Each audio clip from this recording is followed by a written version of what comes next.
Thank you, Anne-Marie, and all the people who've organized this conference. It's wonderful to go around the world as I do and see what caring people there are. In the last while, I've been in Granada, Spain, and Reykjavik, and a music festival that was entirely vegan on Vancouver Island. And rather than watching the news, which can get you kind of depressed, we live in a wonderful world of really caring people, and it's so touching when I come and I see the enthusiasm here and the beautiful products. So my job is to help people that are switching to more plant-based diets absolutely get it right and do so in wonderful health as a dietitian. So I've come a long way myself.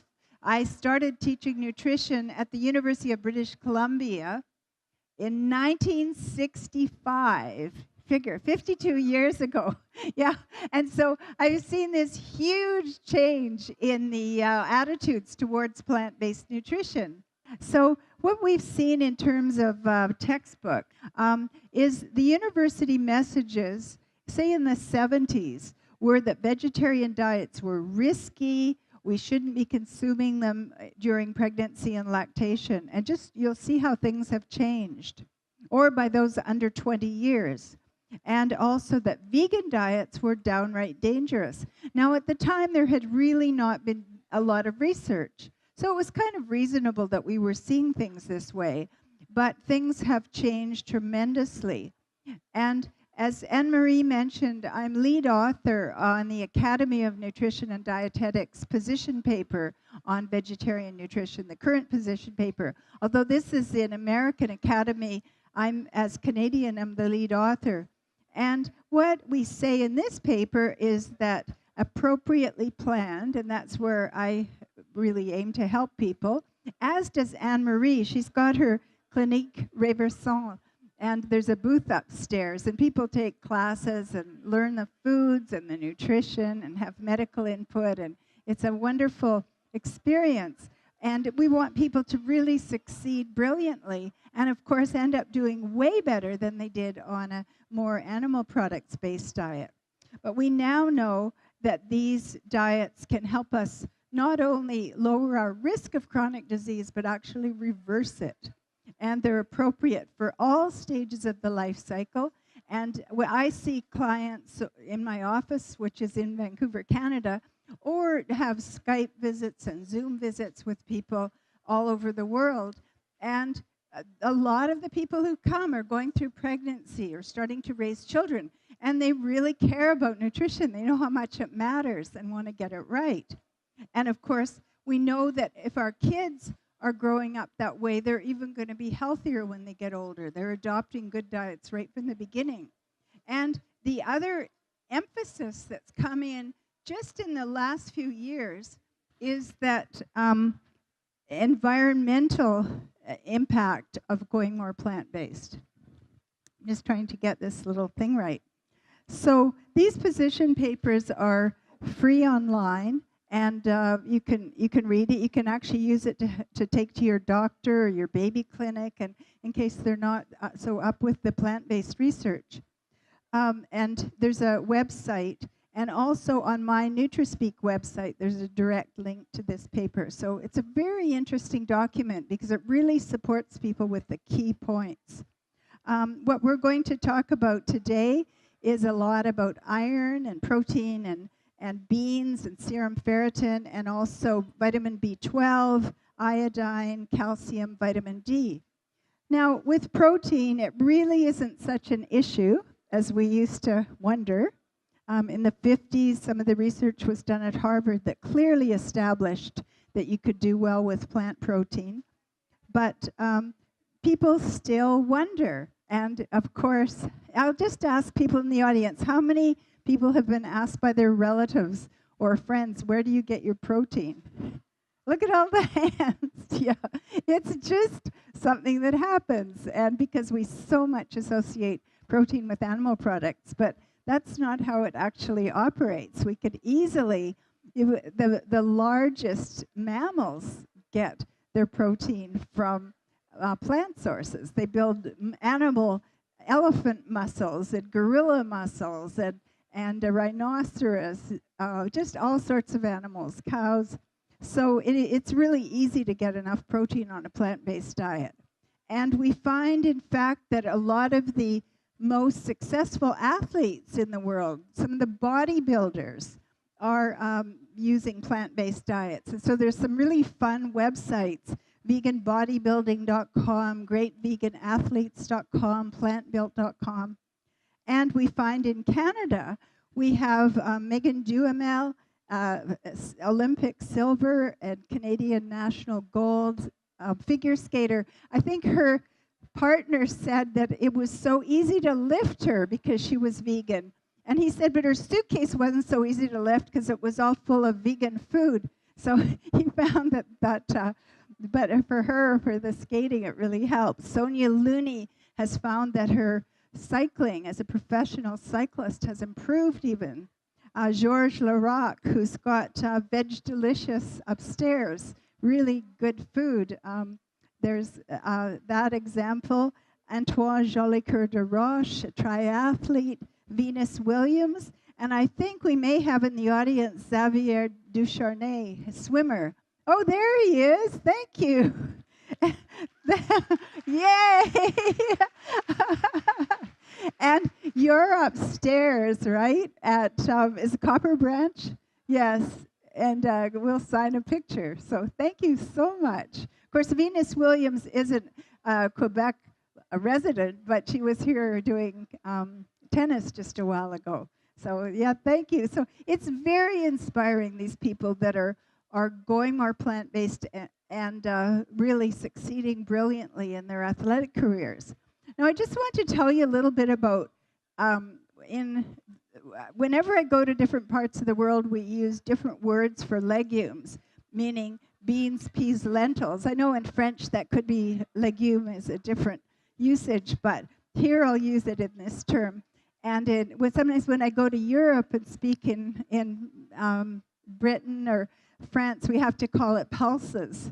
So anyway, the different words. But what we mean is these little things that grow in pods. And they have this magical ability to convert the nitrogen all around us in the air into protein.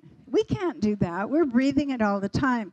But they can change that into compounds that then become amino acids that are built into protein. And here's some soybeans, some peas in the pod. So all the legumes are in little pods.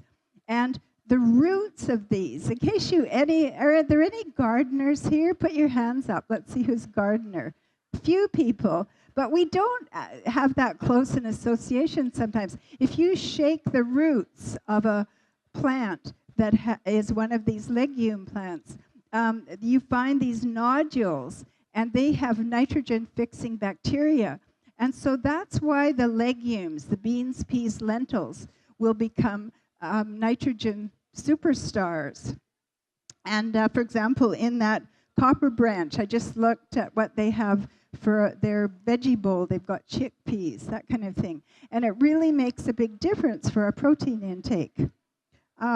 These are 3 different legume plants and the root nodules. So I don't know if you have any idea what they are. Just look at them for a minute, and then I'll put it on. So we have peas, chickpeas, and soybeans. And you see the soybeans really have pretty big root nodules. And so these are really very valuable plants. And it's good to make friends with them and find out how to use them well, find them at different restaurants, the different soy foods, how they're created. At the Clinique Reversant, they'll show you how to make them into foods that you really like to make and really don't take a lot of time. But there's always this adjustment period to using foods like this. But they're very valuable for protein, for iron, for zinc. And they support our hemoglobin, blood system, our immune system with the zinc, and it makes a huge difference just to get this one thing right, how to use the beans, the lentils, and there's 20 different kinds of legumes that we commonly use. So first question here are vegetarians more likely to become anemic and compared with non-vegetarians? What do you think? Well, the answer is no, they're not. We, of course, associate iron and blood, but you definitely don't need to eat foods that have blood in them in order to get the iron. And there's no greater incidence of iron deficiency anemia among vegetarians and among vegans. However, iron deficiency anemia is the most common deficiency we have in North America. As you know, we mostly have diseases of excess, not deficiencies. But iron is one that we have to take into account. And it can be because people don't get enough dietary iron, or because they don't absorb it very well, maybe the way it's prepared sometimes, or in blood loss in the case of women, if there's menstruation or particularly heavy menstruation. So iron deficiency is the most common anemia, and it happens with women of childbearing age who menstruate, and also in children and teens who are building their blood supply. So it is something that we need to pay attention to. And the iron status of vegetarians is that we, too, get sometimes low hemoglobin levels, similar to non-vegetarians. However, one of the really interesting points that's just come out in the last few years, and if any of you have had a lab test, you may find that your serum ferritin's low. And I have hardly met any vegetarians or vegans whose serum ferritin wasn't a bit low. And what we actually want is to have good hemoglobin levels, but it may actually be an advantage to have low serum ferritin, because that's like the iron that's sitting on the shelf waiting in case you need it sometime. And iron is a pro-oxidant. So we don't actually need to have high serum ferritin. In fact, it can be associated, if it's higher, with insulin resistance, metabolic syndrome, and type 2 diabetes, cardiovascular disease, cancers, oxidative stress.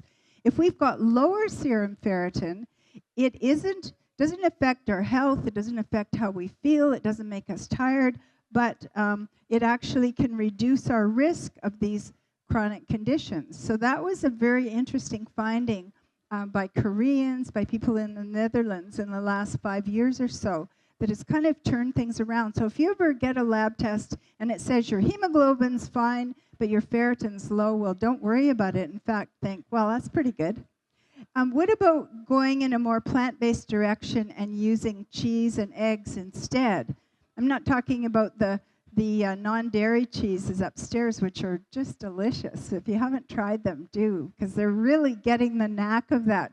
But if you use the dairy cheeses, they tend to have, they don't have iron. In fact, they can actually limit your iron absorption. And eggs just have moderate amounts of non-heme iron.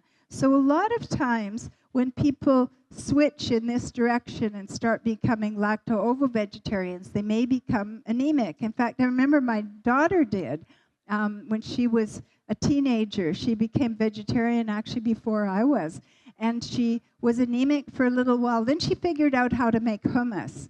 And she'd make it different every week, and that just solved things. She never got anemic after that, because that had the chickpeas, it had the citrus that helped iron absorption, and it really helped.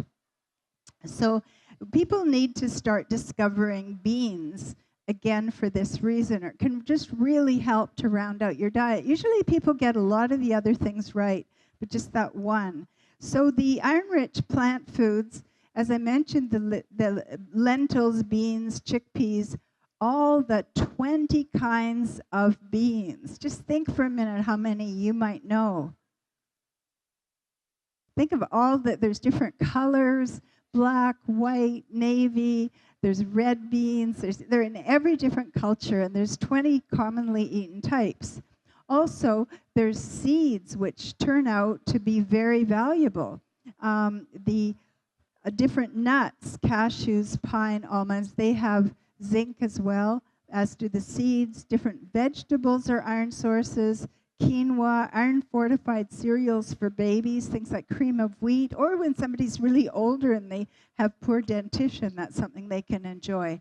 I know my husband he's got a glass jar of raisins on the counter, and if he starts getting cold in winter, which is a symptom of low iron, he'll just grab some raisins, and it seems to solve things. The fortified veggie meats are another, and blackstrap molasses, which has all the minerals that they strip out of sugar, and you should choose organic so it doesn't have pesticides in it. Then if you're eating some of these iron-rich foods, it's good to have some vitamin C sources at the same time. Like if you have a smoothie that has tofu and has strawberries or something like that, orange juice, that really helps your absorption. A stir fry with red pepper. So include legumes, beans, peas, lentils at your lunch and supper for these nutritional reasons. And they also really help us maintain our blood sugar. I know I tend to get hypoglycemia, and my family had addictions, and I find that our blood sugar was really pretty fragile. Like I'd get starving and then become kind of desperate and unpleasant and all sorts of things when my blood sugar would drop. And then when I learned that I needed to eat these blood sugar leveling foods, we find, for example, glucose will give you a curve like that. Rice will give you a more level, but the legumes really give you a staying power. And so that can help. Like if you're at your office and you have a soup that has beans in it, or a nearby restaurant with tofu, pea soup, French-Canadian pea soup, that's vegan style. You know, this kind of things will really, really help. So you can ask at your office cafeteria just to have some other things on the menu. It helps you get through the afternoon, the energy. Now, what about beans and gas? Because this is something that people wonder as they move in this transition. So, have you thought about that one? What some of the solutions to the international gas crisis are, first of all, start with the little ones, the red lentils. These are most easily digested, the French lentils, mung beans, split peas. And you start with smaller amounts. You give your intestinal bacteria a little time to adjust. You also pre-soak and rinse the bigger beans. Or, you know that gluey stuff, if you have a can of kidney beans and pour it off, and you rinse the water, and that has the oligosaccharides that your intestinal bacteria turn into gas, intestinal gas. You also remove the foam in cooking. You know, when you're cooking beans, there's this white foam that comes up, and you can just scoop it off and discard it. So that, again, has the oligosaccharides. You cook legumes until they're soft. That's what I sometimes find people say, well, I have trouble digesting beans. But if they find when they cook them well enough, there isn't any trouble at all. And then the international solutions, a lot of different herbs and epizote in the Mexican cuisine, kombu in Japanese, hing or asafoetida in Indian, and ginger, other spices, also using probiotics, beanos, something that we have in North America. These will also help digestion. And the other thing is, it might surprise you, that passing gas is healthy. It's very normal. And some of the medical journals have written quite funny articles called Wind. And they even did this experiment on the American military, where they had little contraptions strapped behind them on a military base and counted. And just normal gas production was 12 to 25 times a day. And that we're supposed to do this. So we don't want to get unreasonable or very difficult, but passing gas is perfectly normal and actually a very healthy sign. Now, soy foods. Here's another tricky one. So I bet some people in the audience have heard that soy is not a good thing. Put your hands up. Let's see how many people have heard that. It's so prevalent, these rumors, which actually turn out to be not well-founded. So in summary, it's very good to include soy. And unless you're allergic to it, actually have a soy allergy. And there are all kinds of different forms. So some of the anti-soy propaganda that came out, some of it's related to Weston Price Foundation, a dentist that died in 1948, actually before soy became really popular, but they kind of use his name to popularize this idea. Or the paleo diets, which talk about some of the soy problems that happen with animals, or if people were to eat raw soy or raw legumes. But people don't do that. Like, people eat cooked ones, and or they sprout them, which can happen with the small ones. So some of the problems that came up related to particularly two men that were using soy.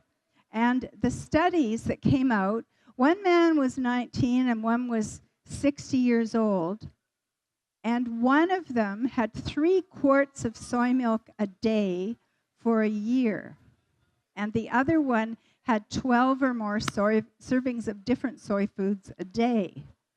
And then they had hormonal problems. Well, if you ate 12 to 20 servings of any food for a year, a single food, squeezing out so many other items in your diet, of course you would end up with health problems. But these were made into rumors that have unfortunately undermined the whole credibility of using soy. And soy is actually a very valuable food, or it can be. It isn't that you have to use it. Like, there's 19 other types of beans, legumes that we can use. Some of the other research was done on animals that were fed raw soybeans, and then saying this should be relevant for humans, but humans are actually using cooked. And the lab studies that were done, they used really large amounts of isoflavones and found it didn't affect men's hormone levels. So the soy actually turns out to be very valuable. If we feed our little girls soy, just 1 or 2 servings, not a lot, in childhood, will reduce her risk of breast cancer. If we feed little boys that, will reduce his risk of prostate cancer, it seems. The research on the girls is much more solid. We also find it valuable for women who have had breast cancer. They can lower their risk of it returning. So soy turns out to be beneficial, and for men with regard to prostate cancer.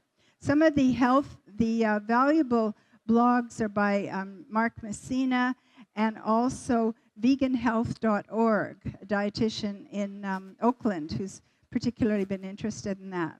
Now we'll go on to vitamin B12. And this is an area where we need to take care. Some of the studies that are done in Europe, say with the EPIC Oxford studies, are showing that vegans are still not getting enough vitamin B12, so that our risk with those who have low serum B12 is about 84 to 89% in the EPIC Oxford studies. Very surprising and unnecessary. Whereas in the Adventist health studies, which are done across Canada and the US, we find that the vegans are doing a lot better. We just have about 13% that have low serum B12. But this is really important to get it right. Just a simple thing, somehow get daily or a couple times a week supplements. So I'll explain a little bit more. So our status is a lot better than the Europeans, and it is important that every single vegan get this one right and take a supplementary source of B12. So if you're uncertain of your B12 status, it can help to get a lab test when you have your medical. Tell your MD that you would like to check it because your diet's more plant-based. You can get a serum or plasma B12 or an MMA. There are other tests as well, holotranscobalamin. Homocysteine's another one that can be an indicator of low B12.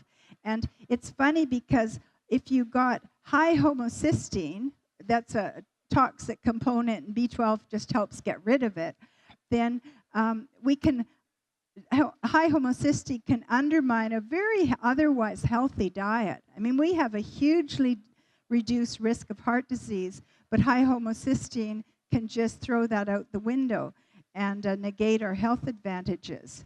The good news is that those on plant-based diets who take some kind of a supplement or use B12 fortified foods, they have excellent B12 status. It's no problem at all. And it's the tiniest, tiniest amount you can imagine.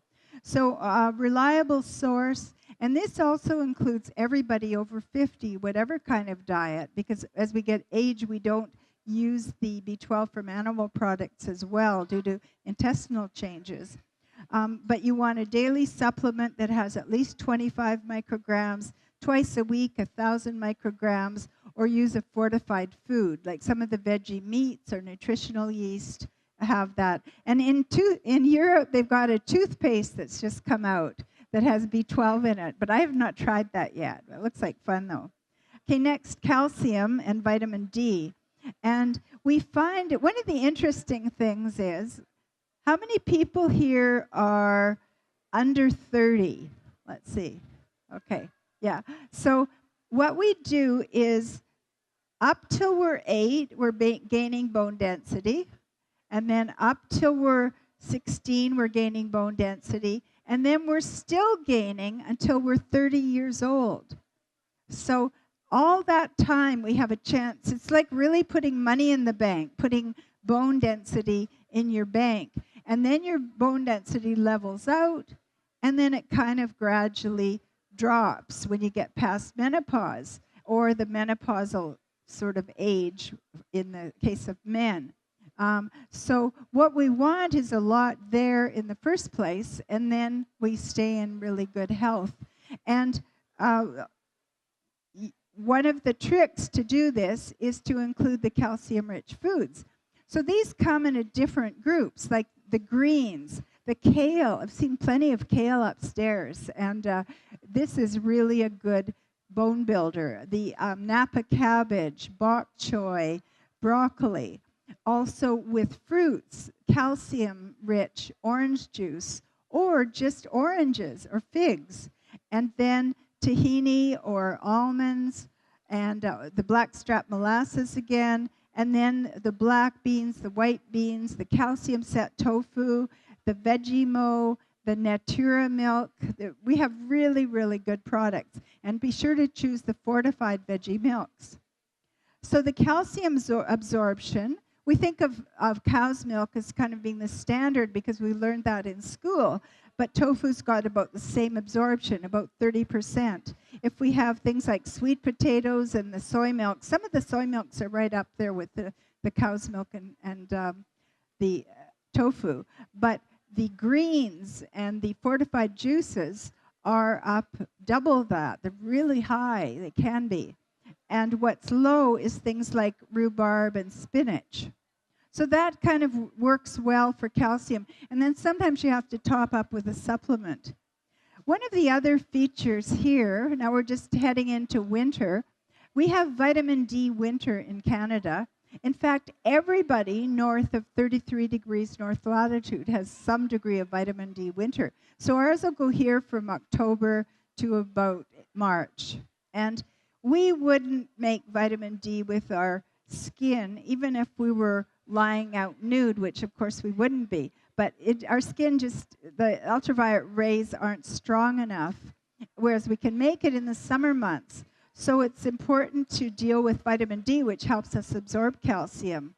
And some of the lifestyle factors we have now also limit vitamin D production, even when we're out in the sun, like using sunscreen all the time, or just driving your car into the carport and never being outside hardly, getting older, covering up with clothing, and air pollution. Surprisingly, even in LA, San Diego, and Honolulu, people have had low vitamin D production because of smog and pollution. So this is an interesting, quite recent finding. Vitamin D from supplements, our recommendations are relatively low, like for adults, up to 70 years, that's 600 international units, and it ups a bit. But most experts are suggesting amounts higher, and I know that I, at 75 years of age, would need 2,000 international units to keep my vitamin D at the right level. And younger, if you're younger than that, you could do well with 1,000. But iodine is one that you might never have thought about. Does this sound still okay now? Anybody wave if it's not? Okay. So we do need iodine, and people don't think about that much. We've been saved by having iodized salt, but a lot of people are shifting their patterns. So they're using Himalayan salt and sea salt and all kinds of things that are actually not iodized. And we particularly need that during pregnancy and lactation. So it's important to make sure that you have a reliable source of iodine. And that could be iodized salt, and they do have iodized sea salt. It could be a bit of kelp, but then sometimes you don't know exactly how much iodine you're getting. And you can easily have too much. So this is an area that's a little bit, you have to be a bit cautious. A multivitamin mineral, if you've got one, look on it and see if it's got iodine listed with the minerals. And supplements can be the most reliable form. So in summary, and I'm just winding up now, and I would love to chat with people after. I'll be up in the book area. But my summary is eat beans, take B12, and then check. Just think about what are your sources of calcium, of vitamin D, of iodine, and then you'll be doing this wonderful service to mankind of, eating more plant-based and doing it in wonderful health and being a good example for people, which is a great thing to choose. In our books, which, as Anne-Marie mentioned, our books have been really the classics in vegan nutrition, and we have them up at the bookstore.